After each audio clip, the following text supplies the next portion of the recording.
النهاردة هكلمك عن أهمية دور المساح في المباني.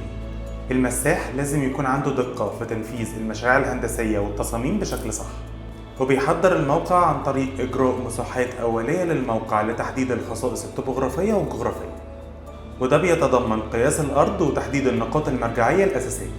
المساح بيحدد الموقع وبيخطط مواقع البناء وفقا لمخططات هندسية، وبيضيف النقاط المرجعية والأساسات اللي بتوجه أعمال الحفر والبناء، وبيتأكد إن الأرض مستوية ومتناسبة مع التصميم الهندسي المطلوب، وكمان بيستخدم الميزان علشان يضمن إن الإحداثيات مظبوطة. المساح بيقيس وبيسجل مراحل التقدم في البناء، وكمان بيتأكد إن الارتفاعات والزوايا والأبعاد متوافقين مع المخططات والأبعاد الأساسية الهندسية، وبينفذ التعديلات المطلوبة في الموقع بناء على تعليمات المهندسين والمعماريين.